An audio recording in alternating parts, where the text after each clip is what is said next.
Eu faço pontuais a dois ministros do Supremo. Não é contra o Supremo Tribunal Federal, não é contra o TSE. Eu quero, o povo quer eleições limpas, democráticas, que você possa ter certeza que quem você votou foi para aquela pessoa. Eu comprovei na segunda live fraudes, né, invasões de hacks, confirmado pelo próprio TSE. Como é que o senhor viu o cancelamento da reunião entre os três poderes? Primeiro, eu não fui notificado que ia ter reunião. Havia sido há 2 semanas, né? Mas eu tive um problema médico e baixei o hospital. Agora eu estou pronto para conversar com o ministro Luiz Fux. Missão nossa, né? Nos entendemos para o bem-estar da população. Agora, as críticas que eu faço são pontuais a 2 ministros do Supremo. Não é contra o Supremo Tribunal Federal, não é contra o TSE. Eu quero, o povo quer eleições limpas, democráticas, que você possa ter certeza que quem você votou foi para aquela pessoa. Eu comprovei na segunda live fraudes, né, invasões de hacks, confirmado pelo próprio TSE, pelo próprio Giannini, que era o pai da urna eletrônica, o pai do voto eletrônico, que foi demitido depois de certas investigações e foi trabalhar onde?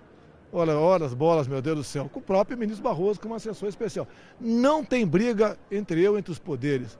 O que o povo quer, e nós devemos atender à vontade popular, é uma eleição limpa, um voto democrático, com a sua contagem pública. Existe algo mais democrático do que isso? A alma da democracia é o voto, mas o voto tem que ir para aquela pessoa. Não queremos ter dúvidas por ocasião das eleições do ano que vem. Não falta recurso. Já está acertado com o Paulo Guedes. A própria urna que está aí tem um plug para você botar uma impressora. É sinal que lá atrás, quando ela foi feita, existia essa possibilidade. Outros países que usam urna eletrônica, a grande maioria, quase todos, não é de primeira geração. A nossa tecnologia é dos anos 90. Imagine se os bancos usassem a tecnologia dos anos 90. Ninguém teria garantia que o seu dinheiro, sua conta bancária, não tivesse sido movimentado.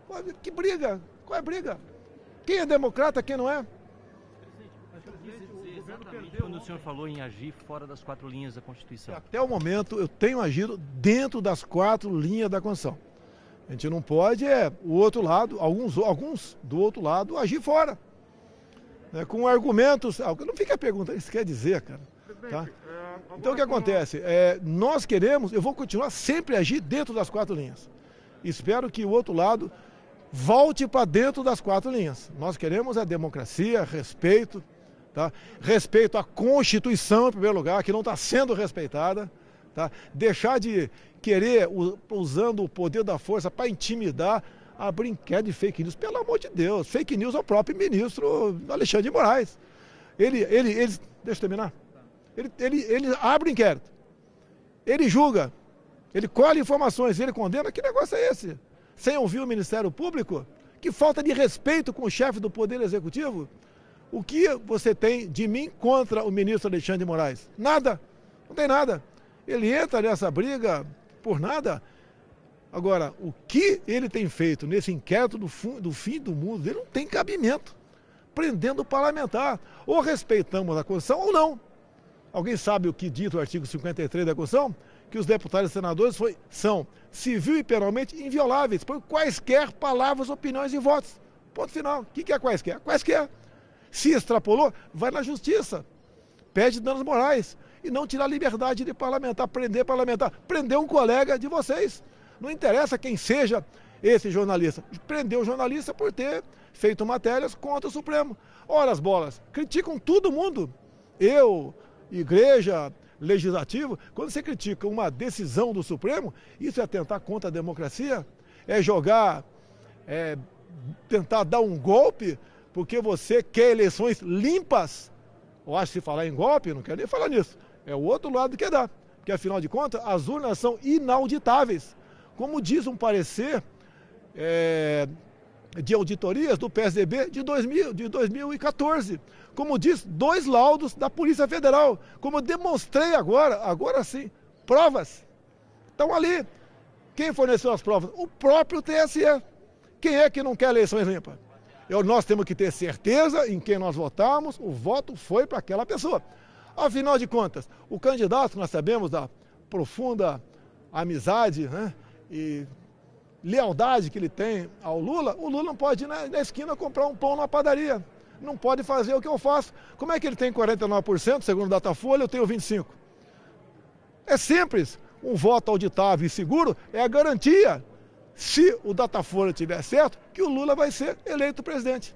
E todo mundo tem que aceitar a eleição de uma pessoa numas eleições limpas, honestas, que seja realmente possível de auditar, saber de que o voto, a eleição, o voto de cada um brasileiro, do mais humilde ao mais abastado, foi exatamente respeitado dentro das urnas e fora dela, depois da sua contagem.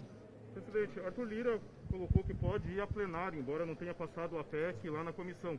Qual que vai ser a articulação do governo agora com a Câmara dos Deputados? Você poderia me responder por que a PEC não passou na comissão? Não houve alterações. Não houve alteração. Não, você da imprensa sabe. Tá? É porque o ministro Barroso foi para dentro do parlamento, reuniu-se com vários presidentes e líderes partidários e no dia seguinte a maioria das autoridades passaram a trocar os integrantes da comissão. E trocar para botar gente, para votar contrário. Isso é democracia? Com que interesse? Eu quero saber qual o poder de persuasão do senhor Barroso. O que ele tem que ele olha nos olhos da pessoa e atrai? Porque ele não diz para mim o que ele falou lá, quem sabe ele me convença. Você sabia que o senhor Janine foi convidado para participar dos debates da comissão especial da PEC do voto impresso? Se negou a ir para lá? Que ele agora é o assessor especial do Barroso. Então o homem que 15 anos foi o dono da bola dentro do Supremo, não quis participar de um debate em comissão. E às vezes que a comissão, uma vez a comissão for para lá, não deixou que entrassem técnicos de informática, apenas deputados. A caixa preta do TSE, eu falei para vocês sobre São Paulo, 0,39% apurado, teve uma classificação do primeiro ao oitavo, cada um com percentual de voto, e quando o sistema destravou, foi de 0,39% para 100%, desconsiderando as casas decimais, foram exatamente os mesmos percentuais. Isso é fraude. Isso pode acontecer? Pode. Uma vez em 1 trilhão de anos, com eleições diárias. É quase ganhar na Mega Sena meia dúzia de vezes consecutiva. Nem o João Alves, né, aquele deputado do passado, que ganhava tanto na loteria, conseguiu um feito desse. Onde chega numa prova? Somatórias de indícios. Que indício maior do que isso? Vários vídeos de gente do povo indo votar e reclamando. Olha, apertei 1, aparecia nulo. Apertei 17, aparecia a cara do Haddad. Quantas pessoas? Centenas de pessoas. O contrário não acontecia. E eu, no meu entender, ganhei porque tive muito voto. Agora, vamos acabar com essa dúvida, senhor ministro Barroso. Vamos acabar com essa dúvida. Qual o problema do voto impresso? Será que pela primeira vez na história vamos ter realmente eleito pessoas que o povo quer que seja eleito? Está com medo de quê, ministro Barroso? Do voto, da democracia? Ele não é dono do mundo, não. E eu não posso admitir ameaças dele. Tá? Como vejo ali, se é verdade, eu não sei, veio da mídia, inelegível. Peraí, o cara roubou a nação, roubou tudo. Condenado em 3 instâncias. De repente ele é reabilitado. Vai concorrer, vai bater um pênalti sem goleiro? Isso não vai acontecer. Nós exigimos eleições limpas, democráticas. Talvez, né, parece que tem um ato para 7 de setembro na Paulista, eu estou estudando a possibilidade de ir para lá. Será que se botar 1 milhão de pessoas na Paulista não vai ser o suficiente para mudar de ideia? Nós devemos lealdade ao povo brasileiro ou não? A quem o senhor Barroso deve lealdade? Não é ao povo. Tá? E eu não critico o Supremo, critico algumas decisões do Supremo, eu não posso criticar. É a mesma coisa que aquela história da ação do direito da amante, que o Barroso votou favorável. O seu João morre, deixa a dona Maria com 2 filhos pequenos e um na barriga dela. Vem que aparece uma mulher lá, eu era amante dele. Vamos dividir a pensão? Além da dor, da perda do pai, do marido, a vergonha de aparecer alguém e falar que quer dividir a pensão? E ele votou favorável a essa proposta. Ela deixou de prosperar por 6-5. Isso é criticar o Supremo? É criticar o Barroso? É para ter orgulho do seu voto. Não quero desqualificar o Barroso, eu estou mostrando o que ele faz. O voto do Barroso é sagrado. Pró-amante, pró-aborto, que não foi discutido lá, mas ele é favorável ao aborto. Pela discriminação das drogas. Tá? Pela redução da maioridade do estupro de vulnerável. O que é estupro de vulnerável? Eu tenho uma filha de 10 anos. Hoje em dia, se uma menina com 14 anos tem relações sexuais com um barbado, isso não é estupro. Ele quer passar para 12. Imagine no ano que vem a minha filha sendo aliciada por um marmanjo, de modo que tenha relações sexuais com ela. O que eu vou fazer? Eu não vou te responder. Mas o Barroso quer isso? Se ele não dá bola para a família, tudo bem, respeite quem tem família e quem quer respeitar a família. Respeite o povo brasileiro, respeite as nossas tradições judaico-cristãs. A gente vai além. Pandemia, todo mundo lamenta o que aconteceu. Não errei nenhuma, apesar de ter sido massacrado pela quase totalidade da mídia, o tempo todo. Agora dá poderes para governadores e prefeitos simplesmente estuprarem os incisos do artigo 5º da Constituição, como o direito de ir e vir, o direito ao trabalho, o direito a ir numa igreja, num templo. Que coisa é essa? O que é isso? Tirar o poder de mim? Eu não poderia, além de dar dinheiro, e meios e material para governadores e prefeitos, praticamente não podia fazer mais nada. Até quando eu falava em tratamento precoce, era simplesmente atacado. Eu tomei hidroxicloroquina, muitos tomaram também ivermectina, estão aí. Quem esperou o protocolo do Mandetta, fique em casa até sentir falta de ar para procurar um hospital, foi entubado. E muitos morreram. Quantos perderam a vida? Tiraram o direito de médico ao tratamento off-label. É mais do que um direito, é um dever do médico buscar uma maneira de curar aquele paciente ou diminuir a dor dele com o consentimento da família quando não se tem algo comprovado cientificamente. Eu perguntei para o Mandetta, vai para o hospital para quê? Para ser entubado? Pela primeira vez na vida, eu vi um ministro da saúde, que depois eu demiti rapidamente, vi a grande parte da mídia simplesmente defender um tratamento de uma doença apenas em fase hospitalar. É a mesma coisa, uma menina está do meu lado aqui, uma jovem, sente um caroço no peito. Fica em casa mais um pouquinho, quando tiver o tamanho de um ovo, tu procura o hospital. Ou então um cara que está com problema para urinar. Não, fica em casa mais um pouco, quando você conseguir urinar mais, você vai ver a sua próstata. Não tem mais cura. O tratamento inicial precoce é para qualquer doença. Por que foi criminalizado isso aí? Receitavam o quê? Paracetamol. Tem comprovação científica para paracetamol? Para mim funcionou a hidroxicloroquina. E passou a ser um crime falar isso aí. Falar em ivermectina. Olha, pessoal, ou a gente se respeita, ou a gente não tem futuro no Brasil.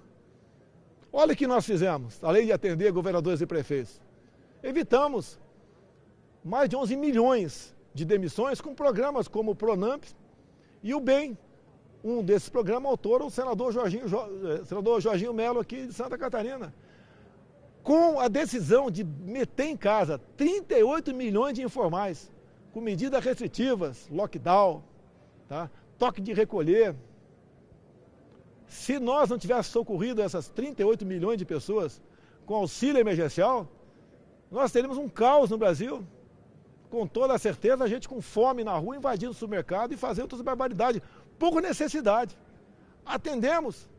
Em um ano de auxílio emergencial, foi pago o equivalente a 13 anos de Bolsa Família. E agora temos que ajudar a recuperar empregos. Apesar de o outro lado ter destruído, nós continuamos trabalhando para recuperar empregos. E mais ainda, qual país do mundo terminou com o número de empregados formais em melhor situação do que nós? Terminamos 2020 com mais empregados formais do que 2019. Estamos agora criando, a classe empresarial está criando, uma média superior a 200 mil empregos por mês. Estamos indo bem. Agora, veio paralelamente a isso, inflação. O mundo todo teve inflação em alimentos. Por isso, nosso trabalho, uma ação nossa junto à economia, para que nós possamos atender o pessoal do Bolsa Família, que está em média R$ 192. E eu falei, no mínimo 50%. O ideal é 400, para poder atender essas pessoas. O que eu fiz sobre o gás de cozinha? Eu zerei imposto federal de gás de cozinha. Espero que os governadores zerem também o ICMS de gás de cozinha. Não pode, lá na origem, no engarrafamento, nós vendemos o botijão de 13 quilos por R$ 45 e chegar a 110 no final da linha. Isso não pode acontecer. Estamos trabalhando dentro do Congresso para que uma emenda constitucional de 2001 seja regulamentada 20 anos depois, que diz que o ICMS de combustível deve ter um valor nominal para todo o Brasil. Você tem que saber quanto é cobrado de ICMS aqui no teu estado. Você não sabe, é um percentual. E conversei uma coisa com o presidente da Petrobras. Por que quando a gente diminui 5 centavos no preço da gasolina ou do diesel, na ponta da bomba não cai? E um mês depois, no aumento 1 centavo, ele é aumentado imediatamente. É melhor a gente não, quando cair o preço do dólar aqui, o preço do barril lá fora, não diminui o preço do diesel aqui, nem da gasolina, porque na ponta da linha não diminui, não cai. Só vai cair quando? Quando nós regulamentarmos isso. Tenho conversado com o Arthur Lira, ele é uma pessoa que está se esforçando nesse sentido, mas tem um lobby de governadores. Eu vejo um governador como o do Maranhão me criticando, mas não mostra o valor do ICMS dele. E nós queremos isso, transparência acima de tudo, para nós podermos realmente prosperarmos no Brasil. Quando falo da imprensa que a nossa política externa não vai bem. O mês passado, disputamos uma cadeira não permanente no Conselho de Segurança da ONU. De 190 países que votaram, nós tivemos 182 votos. Como a gente não está bem? Conversei com gente do Joe Biden na semana. Tá? Queremos nos aproximar dos Estados Unidos, como tinha feito com o Trump. Nós buscamos parcerias com o mundo todo. Tá? Foi excelente a conversa, nada mais além disso. Tá? Reservada, se é reservada, não tem off, nem tem conversa. Tá? É reservada. É a maneira que nós temos de abrir o jogo um para o outro. Abrindo o jogo. A preocupação deles, de muitos países, é uma questão ambiental. Qual país no mundo preserva mais que o Brasil? Qual país da Europa tem um palmo de mata ciliar? Aqui tem dezenas de metros. A Amazônia não pega fogo. O que é úmido não pega fogo, pega a periferia. Em grande parte, é gente que todo ano toca fogo como subsistência. É o caboclo, é o indígena. Agora, por que nós não conseguimos controlar isso efetivamente? Que nos 2 primeiros anos, quando estava o Rodrigo Maia, presidente da Câmara, ele boicotou proposta nossa para regularização fundiária. Agora está avançando esse projeto. O que nós podemos, em poucos anos, qualquer foco de calor em qualquer lugar do Brasil, você ter o CPF daquele fogo, que é o dono daquela propriedade. A gente vai indo cada vez mais para frente. Estamos estimulando cada vez mais os indígenas a plantar. Não começou comigo, mas começaram com o outro governo, com os parecis. Depois vieram os baiquiris. Estive lá com os Yanomamis, com os tucanos. Estão plantando. Estamos trazendo o índio para o nosso lado. O índio é exatamente igualzinho a qualquer um de vocês. Em 2 vezes, em 2 aldeias que tive, quando perguntei o que vocês precisam, gritaram, internet. E levamos a internet para lá, menos de um mês depois, com o Fábio Faria. Então a gente está realmente trabalhando para tirar o Brasil dessa situação. Nós somos aí dos países que mais sofreram a economia, nós fomos o 5º, que menos sofreu. É um bom resultado? Sim, um excelente resultado. Não falta ações, iniciativas da nossa parte.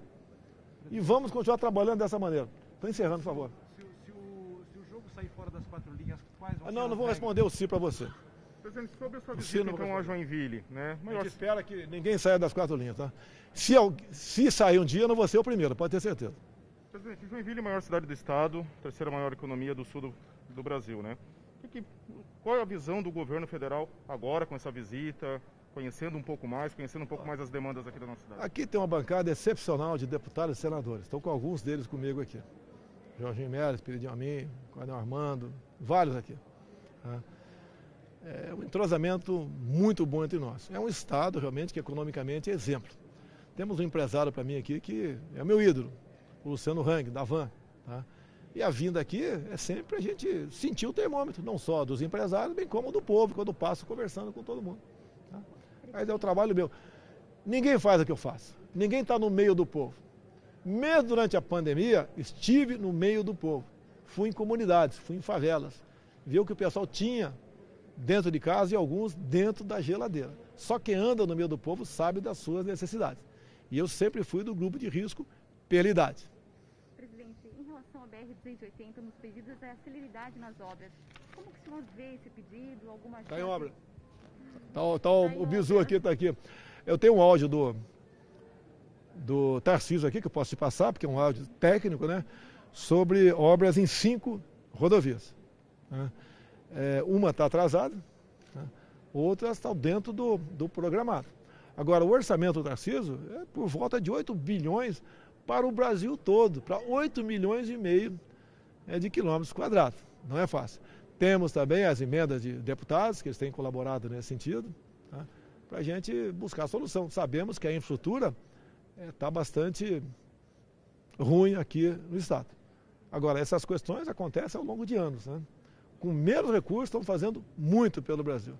Inclusive, né, sou motociclista. Né? Todas as novas concessões, pedágio para motocicleta será zero.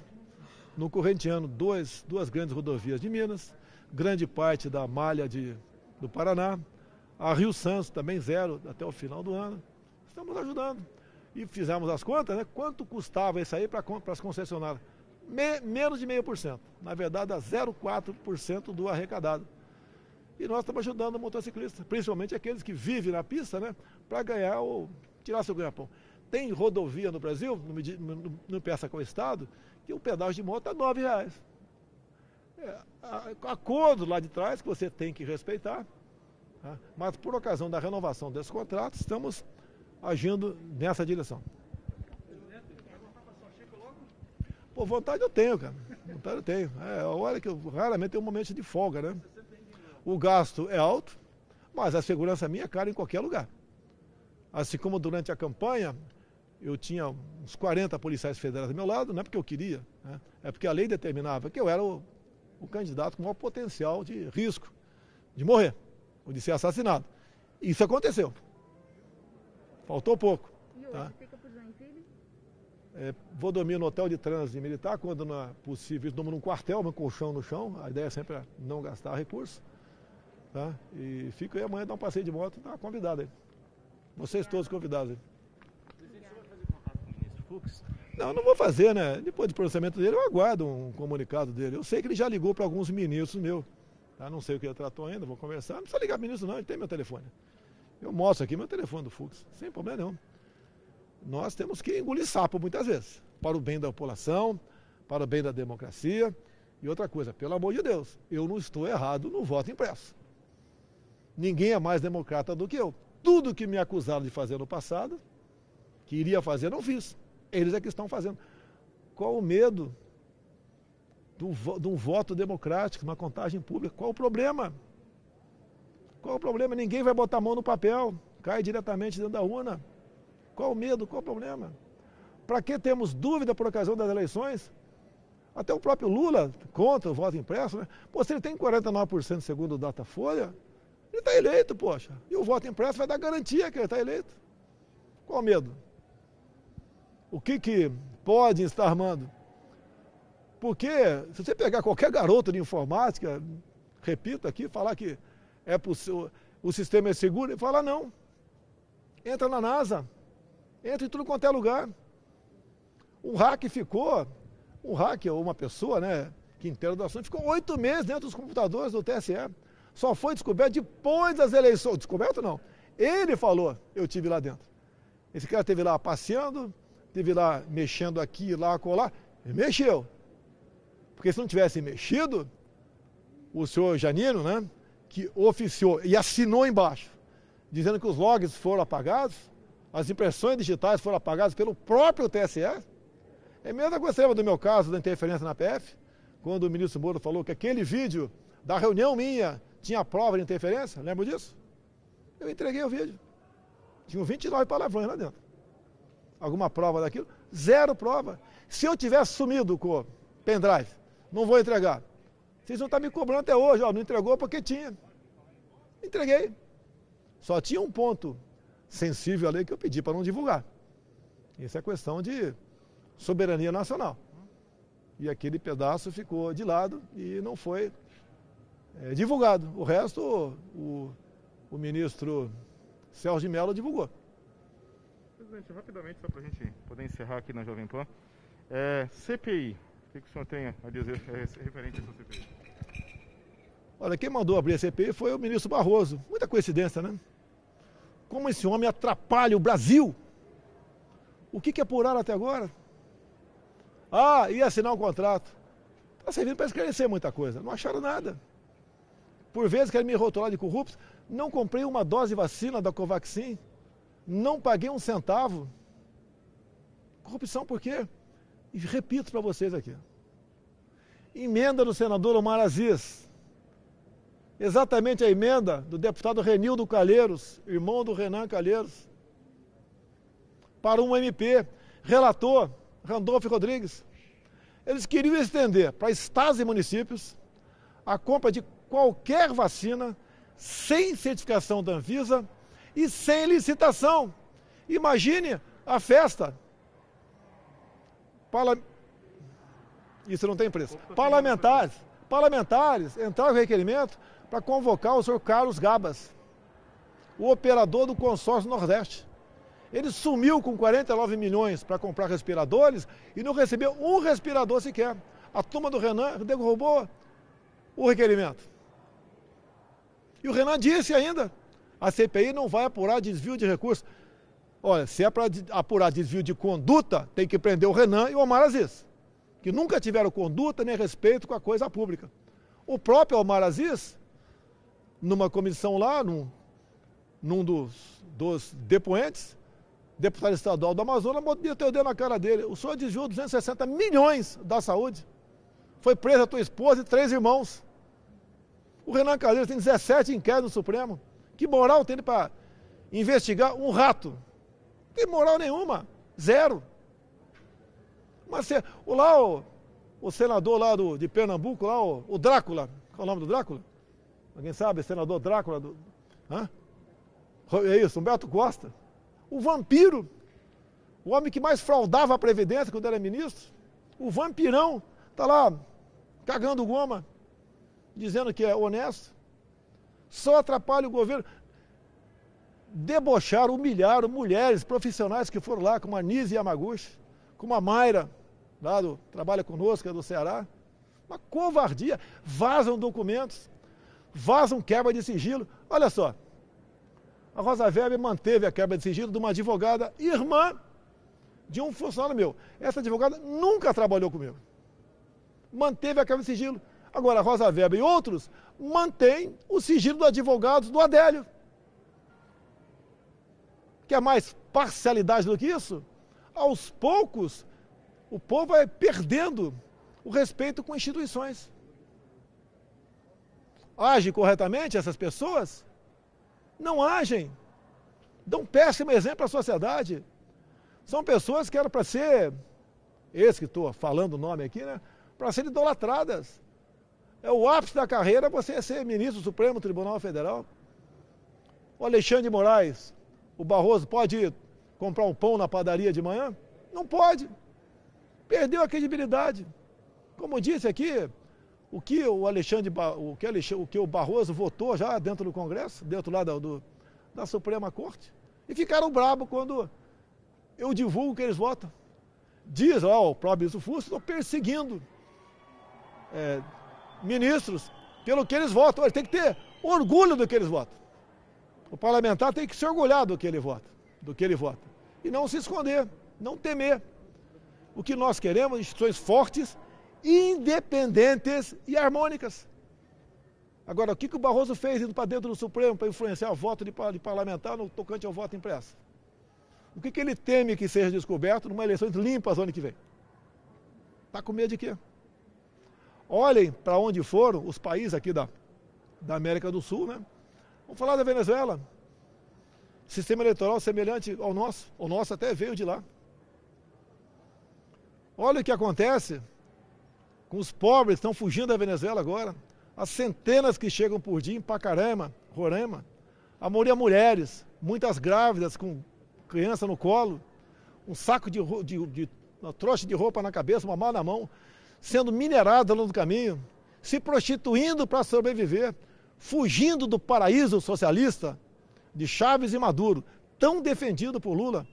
Olhe para a nossa Argentina o que está acontecendo, médicos argentinos já estão fazendo revalida no Brasil, porque sabem que não vão poder ficar mais lá.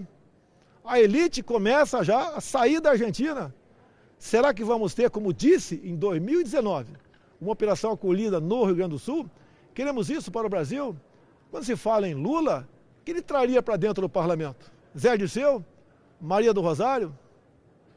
Palocci? Aquela quantidade de pessoas denunciadas à Lava Jato, que roubaram sim. Se o Supremo quis dar uma carta de alforria para o Lula, roubaram sim. Por volta de 4 bilhões de reais os delatores devolveram para se livrar de cadeias ou de pena muito alta. Então teve desvio sim. Olha o que acontecia em nossas estatais. Olha Itaipu Binacional, quase não dava lucro. Comigo deu 2 bilhões de lucro no ano passado. Nós investimos em obras no Paraná. Os Correios, 1,5 bilhão de lucro no ano passado, onde não dava lucro.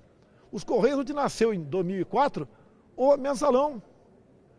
Esse ano a previsão dá um lucro de 3 bilhões de reais. Olha o BNDES, peguei ontem do Montezano, para do BNDES, um relatório bastante resumido, para onde foi de verdade o dinheiro para que o BNDES deu para o governo do PT fazer obra lá fora. Cuba, eu vi no relatório, eu vou divulgar brevemente. Você sabe qual era a garantia do empréstimo de quase $1 bilhão para Cuba, com a garantia? Charuto. É bem sugestivo, né? Para enfiar na orelha, deve ser, né? $1 bilhão em charuto. Você sabe para a Venezuela, o emprestado para a Venezuela, quem era o avalista? Se o Chávez ou Maduro não pagasse como eles estão pagando, você sabe quem é avalista? Tesouro Nacional. Ou seja, vocês que estão me ouvindo aí. Vocês querem a volta disso? Era praticamente uma prostituição econômica a céu aberto no Brasil. É isso que acontecia aqui. Por que eu tenho tantos problemas e estou perseguido? Cada vez que você descobre um ninho de rato, você é atacado. Na transição, só balança a cabeça. Você mexe com Bitcoin? Só balança, não. Eu também não. Eu só sei que é Bitcoin, mas nada. Você sabia que a FUNAI tinha destinado, por ocasião da transição, 50 milhões de reais para índio aprender a mexer com Bitcoin? Isso é Brasil. O que nós vimos no Ministério do Turismo? Alguém pediu para a Fundação Getúlio Vargas, se uma cidade tal da França, poderiam ter um escritório lá da Embratur para mexer para divulgar o nosso turismo? A resposta emiolada foi não. Sabe quanto custou essa consulta? Se aquela cidade podia ou não receber uma agência nossa? 5 milhões de reais. Isso é Brasil. É isso que acontecia, nossa pátria querida. Você sabe quanto a FUNAI pagava de hangares pelo Brasil de aluguel? Anualmente? Importância maior do que o dobro do valor das aeronaves da FUNAI. Isso é Brasil. Aqui o Jorge Seife deve estar me ouvindo aqui. Quanto se gastava com os terminais de pesca no Brasil? Com seguranças fantasmas? Até o diesel subsidiado era desviado. Você lembra de uma ministra da Pesca de vosso estado aqui que comprou embarcações para ajudar na pesca no Brasil? Quanto se gastou? Que ela foi depois para os Estados Unidos com seu marido, nada contra. Um sargento do Exército Brasileiro, da banda, que não falava, mal falava, ou melhor, não sabia bulhufas de português, de inglês e foi para lá. Assim era o Brasil. Assim funcionava o Brasil. Um paraíso para os corruptos. Será que queremos a volta da corrupção e não vou falar a volta da impunidade, que parece que ela continua imperando aqui. Queremos a volta disso para o Brasil? Problema nós temos. Econômicos, problemas, maior crise ideológica da história do Brasil, isso afeta o preço da energia, no final da linha. Uma geada que deu um certo prejuízo relativamente grande para nós. Vem aí mais um aumento do milho, que influencia diretamente no preço da carne suína, no frango e no ovo.